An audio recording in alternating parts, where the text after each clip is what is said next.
नमस्कार साथियों, हमारा टॉपिक चल रहा है राजनीतिक विकास।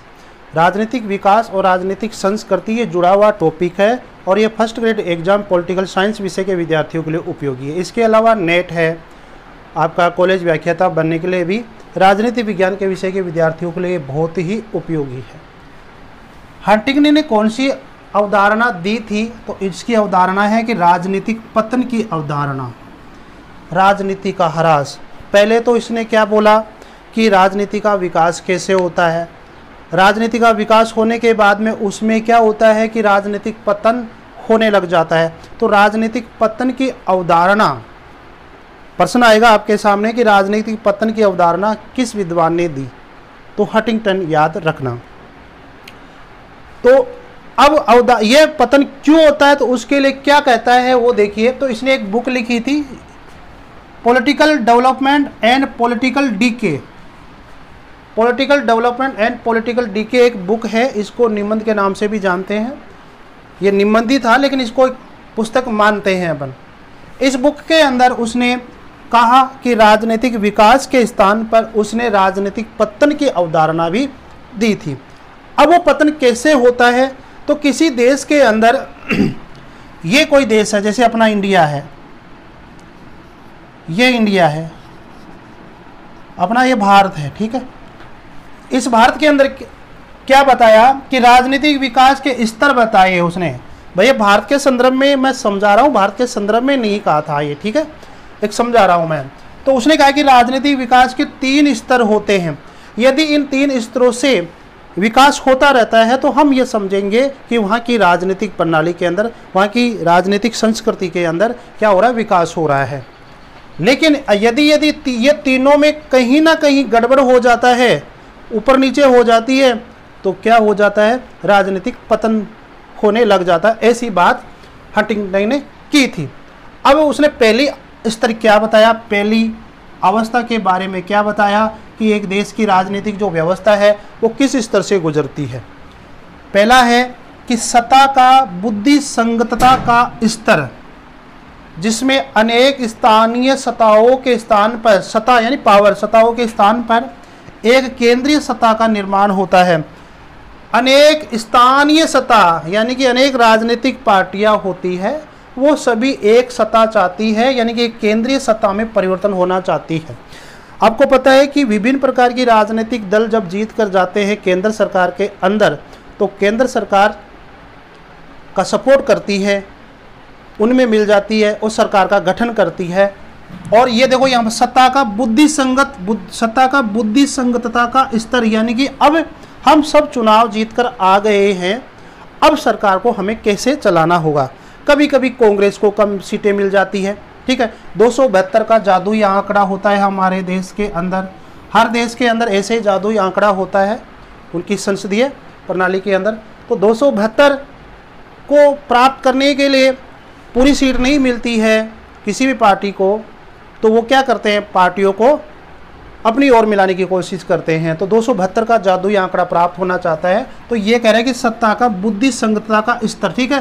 तो सत्ता बुद्धि संगत होनी चाहिए, समझकर होनी चाहिए कि अपने अब चुनाव जीत के आ गए तो अपने को सरकार चलानी होगी। साथ में यह है कि बुद्धि संगतता का यहाँ पर अर्थ होगा कि हमें अपने बुद्धि के हिसाब से, हम जनता के लिए आए हैं और जनता का हम भरोसे के साथ काम करेंगे। भले ही सरकार किसी की हो, भले ही सांसद किसी का हो, भले ही विधायक किसी का हो, हमें वहाँ पर बुद्धि संगतता के हिसाब से काम करना होगा, यानी कि केंद्रीय सत्ता के रूप में काम करना होगा। ये बात हंटिंगटन कहता है। यदि इसमें किसी तरह का परिवर्तन हो जाता है, खिंचाव आ जाता है, तो राजनीतिक विकास के स्थान पर राजनीतिक पतन की बात की है। नए राजनीतिक कार्यों का, दूसरा देखिए, नए राजनीतिक कार्यों का विभिन्नीकरण और उनके लिए विशिष्ट संरचनाओं का विकास। नए राजनीतिक कार्यों का विभिन्नीकरण करना चाहिए। नए राजनीतिक कार्य कैसे बने?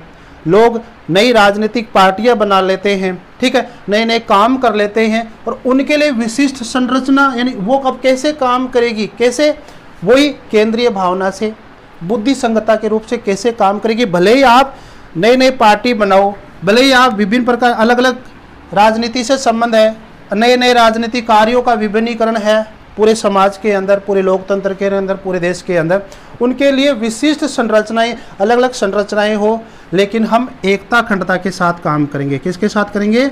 एकता अखंडता के साथ करेंगे, तभी तो केंद्रीय भाव बना रहेगा ना। तो ये कह रहा है कि नए राजनीतिक कार्यों का विभिन्नीकरण और उनके लिए विशिष्ट संरचनाओं का विकास होना चाहिए और उनमें क्या है कि एकता बनी रहे। अगला पॉइंट है तीसरा, अभिवर्धी सहभागिता, जो परिषदीय सामाजिक समूह को धीरे धीरे केंद्रीय सत्ता में सम्मिलित करने का कार्य करता है। अभिवर्धी सहभागिता यानी सहभागिता की अभिवृद्धि होनी चाहिए। जो परिषदीय सामाजिक समूह, जो सामाजिक समूह होते हैं, सामाजिक संगठन होते हैं, सामाजिक समूह होते हैं बहुत सारे, धीरे धीरे वो केंद्रीय सत्ता में सम्मिलित होने की बात करते हैं। कोई भी समूह होता है और उस समूह की एक भावना होती है कि मेरे देश में जो सरकार चल रही है उस सरकार से उनकी जो दशाएं हैं, उनकी जो विचार है, जो थिंकर, जो सोच है, वो उस सरकार से संबंधित रहती है संगठनों की। तो वो जो संगठन है वो भी क्या है, केंद्रीय सत्ता के अंदर सम्मिलित होने की बात करता है। तो तीनों पॉइंट कहीं ना कहीं ये भी केंद्रीय सत्ता की बात तो करता ही करता है, ये भी कर रहा है, और ये बात जो विभिन्नीकरण वाली बात है वो भी केंद्रीय सत्ता की बात करता है। तो अब ये हंटिंगटन ये कहता है कि ये तीनों स्तर अपने अपने स्थान पर और बढ़िया तरीके से काम कर रहे हैं तो क्या होगा, राजनीतिक विकास। यदि इनमें थोड़ा बहुत भी असंतुलन हो जाता है, असमन्वय हो जाता है, असमायोजन हो जाता है, तो राजनीतिक विकास के स्थान पर क्या आ जाता है, राजनीतिक पतन आ जाता है। और राजनीतिक पतन की अवधारणा हंटिंगटन ने अपनी book political development and political decay में दी थी। हंटिंगटन ने राजनीतिक विकास के स्थान पर राजनीतिक पतन की बात की थी और राजनीतिक पतन को सुधारने की बात भी उसने की थी। और इस बुक के अंदर दे रखा है, तुलनात्मक राजनीति है ये, और सीबी गैना की बुक है। और यहाँ पे ये जो मैंने बात की है वो यहाँ पे लिखी हुई है, ऐसी अवस्था से बचने के लिए, मतलब हंटिंगटन ने राजनीतिक पतन की बात की थी, तो ऐसे इस पतन से बचने के लिए उसने मोबिलाइजेशन को कम करने की बात की थी। दूसरा कि अधिक से अधिक क्या बने, संस्थाएं बने। तो यहाँ पे ये दे रखी है, तो ये आप देखिए, राजनीतिक पतन को रोकने के लिए दो उपाय बताए थे उसने कि परियोजन, यानी कि इसके मोबिलाइजेशन के कई अर्थ होते हैं। संगठित होने की जो प्रक्रिया है, संगठित न हो को धीमे धीमे किया जाए, कि संगठित होने की प्रक्रिया को धीमे धीमे किया जाए, जिससे कि व्यक्ति केंद्र में आराम से आ सके। यहाँ मोबिलाइजेशन के बहुत सारे अर्थ निकलते हैं, तो आप केवल मोबिलाइजेशन, अंग्रेजी शब्द याद रखना कि मोबिलाइजेशन को कम करने से राजनीतिक विकास हो पाएगा। संस्थाओं के निर्माण को प्रोत्साहित किया जाए, बहुत सारी संस्थाएं बननी चाहिए। अगर संस्था नहीं बनेगी तो राजनीति का विकास कैसे होगा। लेकिन आगे क्या कह रहा है, क्योंकि संस्थाएं राजनीतिक विकास का प्रमुख साधन है, क्योंकि संस्था नहीं बनेगी तो राजनीतिक विकास का विकास कैसे हो पाएगा। तो संस्थाएं बननी चाहिए, लेकिन संस्था का भाव क्या होना चाहिए, केंद्रीय सत्ता होनी चाहिए। क्या होना चाहिए, केंद्रीय सत्ता होना चाहिए, कि केंद्रीय सत्ता में विश्वास होना चाहिए कि हम जो संस्था बना रहे हैं वो क्यों बना रहे हैं, लोगों के समाज के लिए, और समाज के लिए क्या बनी है, सरकार बनी है, तो दोनों का मकसद एक होना चाहिए, केंद्रीय सत्ता में उनकी सोच विचार होना चाहिए। तो ये दो उपाय बताता है। अब हम चर्चा करेंगे कि विकास फंद क्या है, डेवलपमेंट ट्रैप क्या है। डेवलपमेंट ट्रैप की अवधारणा या विकास फंद की अवधारणा निम्नलिखित में से किस विद्वान ने दी, ऐसा प्रश्न आएगा आपके सामने। तो रिग्स ने दी, किसने दी, रिग्स ने दी थी। रिग्स ने श्रीलंका, अविकसित देश, विकासशील देश श्रीलंका के उसकी राजनीतिक प्रणाली की खोज की थी। अब देखिए ल्यूशियन पाई ने अपने राजनीतिक विकास की अवधारणा के अंदर 3 शब्द दिए थे, समानता, क्षमता, विभेदीकरण। अगर ये तीनों चीज प्रॉपर रूप से राजनीतिक प्रणाली में काम कर रही है तो इसका मतलब राजनीतिक विकास हो रहा है। ल्यूशियन पाई की अवधारणा को किसने पढ़ा, रिग्स ने पढ़ा। किसने पढ़ा, रिग्स ने पढ़ा। तो रिग्स ने फिर अपने हिसाब से राजनीतिक विकास की अवधारणा देता है। क्या देता है कि वह, यानी कि जो रिग्स है, इस रिग्स ने समानता, क्षमता, विभेदीकरण को तो समझा ही समझा, उसने एक इस विभेदीकरण के साथ क्या जोड़ दिया, विशेषीकरण। विशेषीकरण। ठीक है भाई, तो विशेषीकरण शब्द ल्यूशियन पाई का देन नहीं है, रिग्स की देन है। तो रिग्स के विचारों में हम समानता भी देखेंगे, क्षमता देखेंगे, विविधीकरण देखेंगे और विशेषीकरण देखेंगे। क्या कहता है रिग्स, वो देखिए कि राजनीतिक व्यवस्थाओं में, किसकी बात कर रहा हूं मैं, ल्यूशियन पाई की बात नहीं कर रहा हूं, मैं रिग्स की बात कर रहा हूं कि राजनीतिक व्यवस्थाओं में संरचनाओं, विभिन्नीकरण एवं विशेषीकरण जितना अधिक होगा उतना ही समस्याओं का सामना करने तथा लक्ष्य प्राप्ति की क्षमता होगी। यानी कि किसी शासन व्यवस्था में, किसी राजनीतिक प्रणाली के अंदर या किसी देश में, किसी समूह के अंदर जितनी ज़्यादा संरचनाएं होगी विभिन्नीकरण के रूप से, अलग अलग समूह रहेंगे, अलग अलग राजनीतिक पार्टियां रहेगी और उनकी अलग विशेषीकरण एक मांग रहेगी। ठीक है, तो रिक्स क्या कहता है कि राजनीतिक व्यवस्थाओं में संरचनात्मक विभिन्नीकरण रहेगा और उनका विशेषीकरण रहेगा, उतना ही क्या होगा, उतना ही समस्याओं का सामना करना होगा और उतने ही लक्ष्य प्राप्ति की क्षमता होगी। यदि समाज के अंदर से, लोकतंत्र के अंदर से, समाज के अंदर से सरकार तक कोई मांग ही नहीं जाएगी विभिन्न प्रकार की रचनात्मक विभिन्नीकरण समूह से, विभिन्न समूह से विशेष रूप से उनकी कोई मांग नहीं जाएगी, मतलब किसी प्रकार की जो संरचनात्मक विभिन्नीकरण का मतलब है बहुत सारी संस्थाएं अपना एक एम रखती है सरकार के प्रति, उसको बोलते हैं विशेषीकरण। ये लोग अपना मांग नहीं रखेंगे, अपना एम नहीं रखेंगे, ठीक है, तो फिर सरकार करेगी क्या, सरकार उनकी मांगों को पूरा करेगी। तो तभी तो कहते हैं कि जब भी तो समस्या का सामना करना होगा। किसान आंदोलन हुआ था तो सरकार को सामना करना पड़ा, ठीक है, तो वो बात है। तो लक्ष्य प्राप्ति की क्षमता भी मिलेगी सरकार को। ठीक है, अब यहां पर रिक्स ये कहता है कि समाज के अंदर, किसी भी शासन प्रणाली के अंदर जितनी ज़्यादा संरचनात्मक विभिन्नीकरण होगा और उनका एक विशेषीकरण, एक एम होगा, उद्देश्य होगा, उतना ही ज़्यादा क्या होगी, कार्य प्रणाली में कार्य करने की जो क्षमता है वो ज़्यादा होगी और वहीं से लोगों में समानता बढ़ेगी।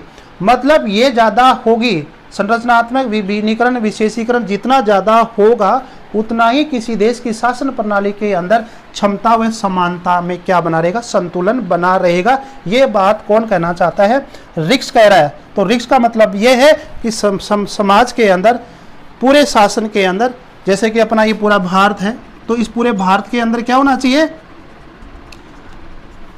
संरचनात्मक विभिन्नीकरण, विशेषीकरण होना चाहिए। ठीक है, तभी जाकर वहां की राजनीतिक प्रणाली के अंदर क्या होगा, संतुलन बना रहेगा, किसमें, समानता में और क्षमता में। अर्थात यह समानता और क्षमता में क्या हो, संतुलन बना रहेगा। वो कहता है कि किसी देश में संरचनात्मक विभिन्नीकरण या विशेषीकरण कम होगा तो वहां पर कार्य प्रणाली, कार्य करने की क्षमता भी उस सरकार में, उस राजनीतिक प्रणाली में कम हो जाएगी। अरे यार, तो आप खुद सोचो कि आप कोई मांग ही नहीं करोगे तो सरकार बैठी बैठी क्या करेगी, आपकी आवाज़ कब सुनोगी, कब सुने जाएगी, जब आप कोई मांग करोगे तो ही तो सरकार एक्शन लेगी ना।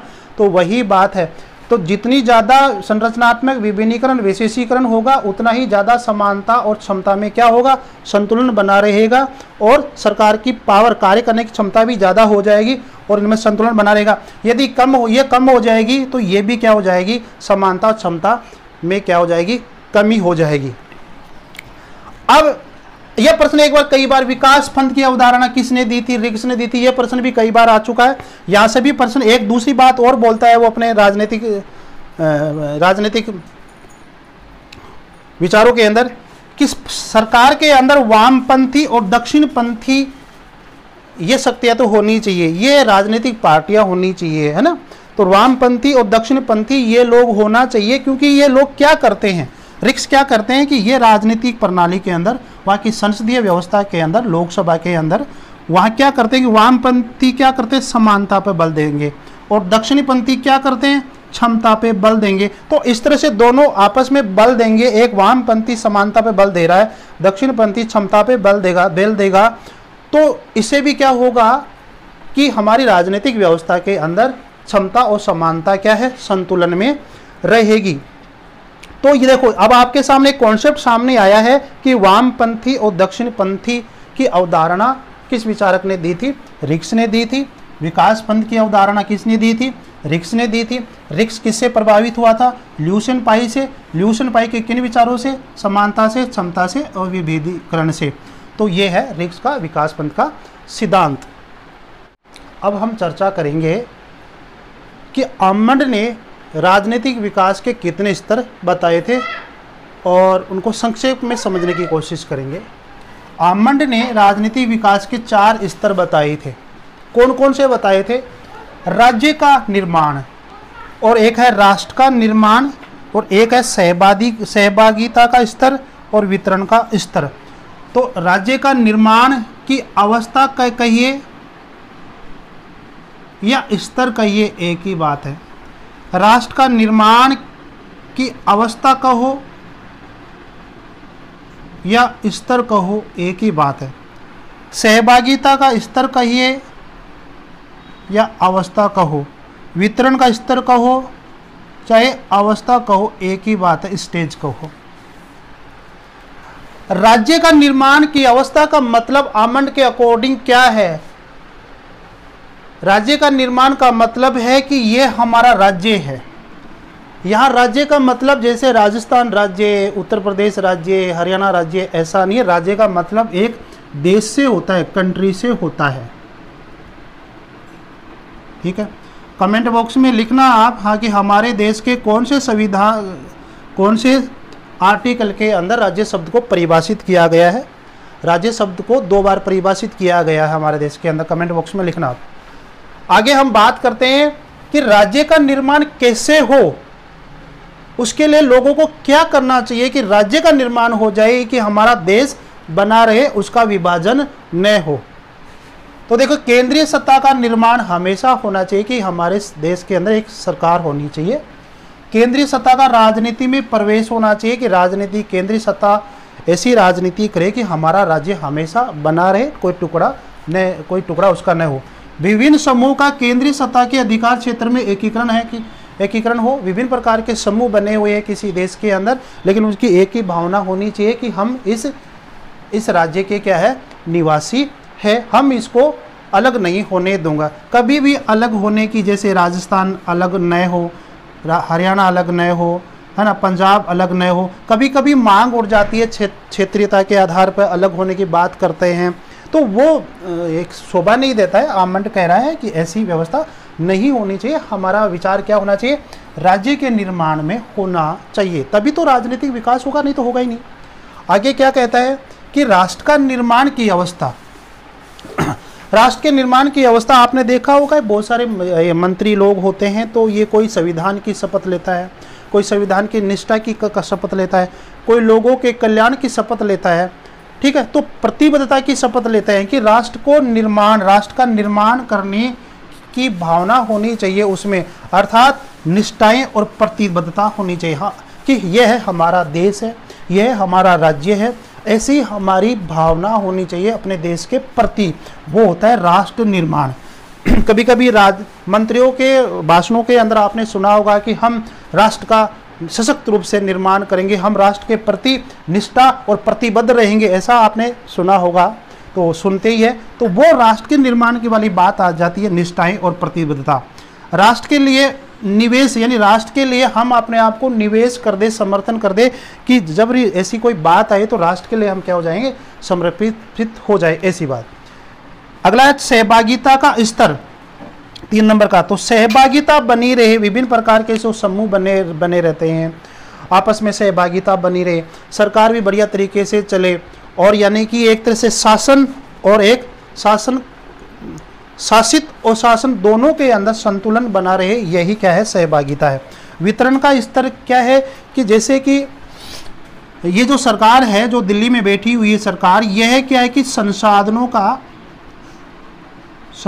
का या मूल्यों का, ठीक है, इस प्रकार से वितरण करे कि सभी लोगों को समान रूप से उनको मिल सके। वितरण का स्तर, अगर वितरण बढ़िया रहेगा तो किसी प्रकार की कोई दिक्कत नहीं आएगी। यदि वितरण ही गलत हो जाएगा तो राजनीतिक विकास कैसे हो पाएगा। मतलब जिसका अधिकार है, जिस संसाधन के ऊपर, जिस मूल्य के ऊपर, उसको वो मिलना चाहिए, ऐसी बात आमंड कह रहा है। तो साथियों, आमंड के अकॉर्डिंग राजनीतिक विकास के 4 स्तर है। पहला है राज्य का निर्माण, दूसरा है राष्ट्र का निर्माण, और तीसरा है सहभागिता का स्तर, चौथा है वितरण का स्तर। साथियों, वीडियो को लाइक शेयर सब्सक्राइब जरूर कर देना और क्लास बराबर लीजिए। फर्स्ट ग्रेड का व्याख्याता आप लोगों को बनना है।